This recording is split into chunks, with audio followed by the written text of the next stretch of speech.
I teach social studies at Norwalk High School. Living. What do I do for a living? Yeah. I mold young minds. Okay. I used to be in pest control. It's sort of a variant on that. I babysit. Okay. Living. My dad is a machinist and my mom is a receptionist at a pediatrician's office. My dad drives buses and my mom's a stay-home mom. My dad is like, what's the name for it? It's like a consultant or something for a company. It's sales marketing, and my mom is a legal consultant. See, but if I could explain. Okay, my mom is an accountant at my church, and my dad is in charge of telecommunications and customer service for PayPal.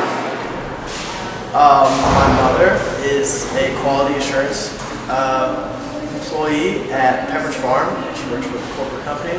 And my father is a senior charter manager, and he's a shipbroker. I intend to go to a university and then grad school after that. Go to college, get that degree. Yep. That master's, that MD. Big dreams. Okay. College. I'm going to go to college and get a bachelor's degree.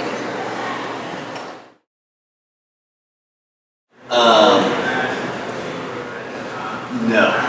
How Roman involved? Catholic. Okay. I identify with Christianity, and I wouldn't say I'm very involved. In that religion. I don't identify with any religion. I'm a Christian, and I go to church every Sunday. I don't do anything crazy. I'm a Catholic, and I'm pretty involved with the church, the youth group. I'm a Roman Catholic, my family's Roman Catholic. I go to church every week. I work at the church, I help out whenever I can, so I'm pretty involved. So how involved are you? I go to a Roman Catholic church fairly regularly, but I don't really agree with the spirituality part of it. I just like the part of it. Okay. I wouldn't say devout, but I'm an active Roman Catholic, and I go to church every Sunday. I don't. Okay. I'm a registered independent. This year I changed to register for the Republican primary. I've always voted as an independent, but I would say that I identify most with the Democratic Party. Party. Not really. Not really. I mean, I think both parties have good ideas, so I don't really want to pick one. I'd say I'm more moderate.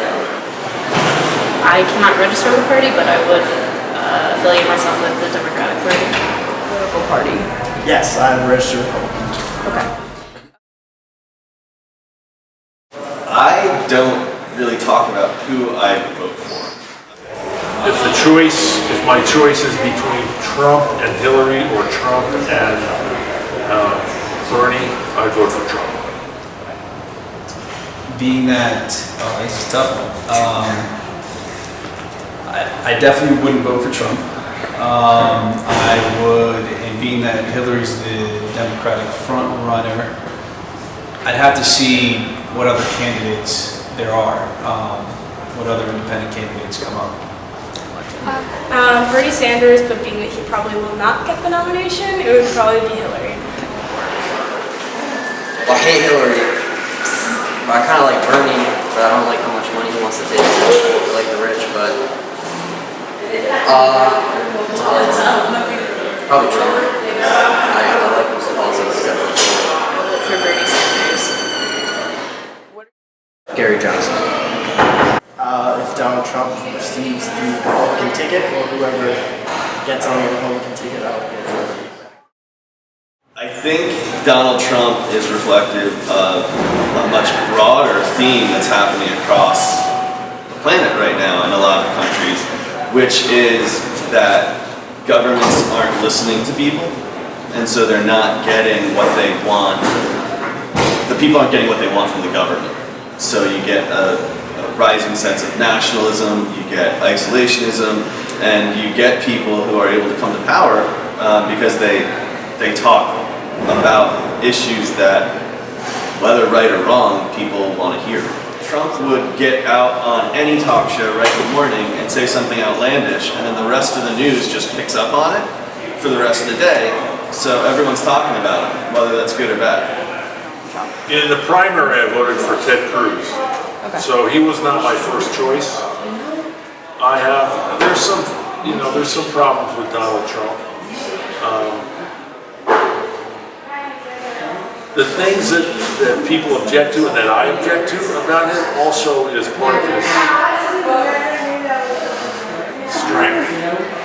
You know, like the fact that he shoots from the hip and he speaks extemporaneously without like speaking in focus group sound bites that are prepared way in advance, that can make him say some things that are volatile, but it's also one of the things that people and that I like about him is that he speaks his mind. It's not all canned. Well, that's one. Yeah. That's one. He's kind of rebellious. He's playing the political game in a new way, particularly his interaction with media. He does not embrace the usual political correctness nor apologize.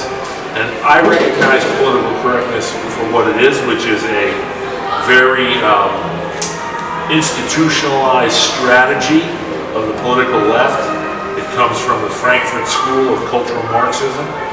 I think that political correctness is a way to intimidate people out of their opinion and force conformity on people, intellectual conformity, ideological conformity. So I object to that on a lot of levels. Even though many of the things that Trump says and some of his policies I don't agree with, I do agree that he is a warrior against political correctness, and I agree with that.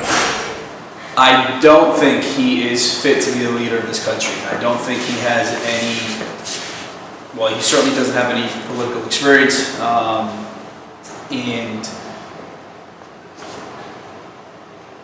I think he causes more dissension amongst us than anything else. The unfortunate thing is that while we have progressed as a society very much, there are still those that harbor a lot of resentment and are, in my opinion, very, very ignorant to the plight of others. And Donald Trump gives voice to these individuals. When he is, I think there was a quote this weekend when he said, he pointed out one African American individual in the crowd and said, "There's my African American," and the fact that he doesn't understand how insensitive that is. And there are a lot of individuals that identify with that. I think he's an he promotes a plutocratic system while trying to convey ideas that he's looking out for the little guy, and he doesn't actually have substance to anything he says, and so he makes blanket claims that just kind of make him sound ignorant. I think he's a racist, sexist, and I think he appeals to the general public of America because he's considered an outsider and because he acts like he advocates for like the little guy, and he has this kind of really nationalistic stance where he's super pro-America, and it appeals to a lot of the public that's angry with the way things are because they think that he's going to enact change without actually giving them a reason. A little bit crazy, but I think he knows what he wants. I think he knows what's best for the country. He's rich, which is what he says a lot. A small loan of $1 million. $1 million, that's what his dad gave him. But another thing is, people say that he speaks his mind. Like, people don't want to hear all those big words that the rest of the politicians say, and, try to look good on camera. He doesn't want to look good on camera. He just says what comes up to him. That's why. I mean, I'm not gonna say I know all his policies in depth because I haven't really studied it enough. Like I'm not as aware, but I like how he's from a business side. So I think he could take things and help us economically. And I know he said he's gonna try to help us with the Chinese, you know, how they kind of take advantage of us in a lot of importing, exporting type deals. So I think he's gonna do something to make us a power again. I guess there's probably just a lot of people who sadly agree with him in America. To be honest, it's like the racist stuff he says, like, I don't agree with it, but I feel there's a lot of people out there who actually do, and they like that. Wow, someone's actually saying it. So that's why he's probably risen to the fame. Plus, I think a lot of people, even if they don't agree with it, are like, well, he has the balls to say it, or something like that, so they like him because of that. What a guy. What a guy. I think he is destructive to America. He's not helping any local conversation. He's just fueling the anger of some people who are bigoted and who believe in nativism, and I don't think he's helpful to anyone, and I think that if he were president, the country would be severely affected. He'd get people riled up. He has passion, and even though it's passion for the wrong things, it's still passion, and that's probably what helped him. I think that everything he's ever said as a politician is a lie designed to manipulate the lower middle class portion of the Republican Party. And he's done a very good job playing strongman politics, and he's really, really good at it. He's played upon the general insecurities of people that aren't skilled. There's people that don't have specific, like, say, college degrees or even specific skills. They are scared of people that can come in and replace them. People from Mexico or other native places south of the border, they can replace people that don't have skills because they're Mexicans either, but they're willing to work cheaper. Trump realizes this and has said repeatedly, like, we're just gonna get rid of all the Mexicans. They're not gonna be allowed in. And then people that are like, oh no, I'm scared of Mexicans because they're gonna take my jobs. They're like, yeah, look at Trump. That's great. And people are also scared of Islam because there's a lot more militant Muslims than there are other religions. And as a general rule, most people follow some branch of Christianity, and they see Muslims as like a threat. So Donald Trump is like, let's get rid of the Muslims too. And then everyone is like, I don't like Muslims. It's like, I love Donald Trump. And all these same people are part of the same demographic, and he's playing to them, saying exactly what he wants. They want to. I think he's playing the game just how he wants to play it. He's being smart, and he's a new, fresh, new face, and he doesn't have to answer to anybody because he didn't have to borrow money for any campaign or anything like that.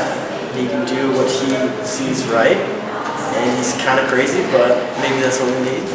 Well, he's made a lot of money, so you can't really fault him for that. He's outgoing, he's outspoken, he's a little rude, but so is everybody else. So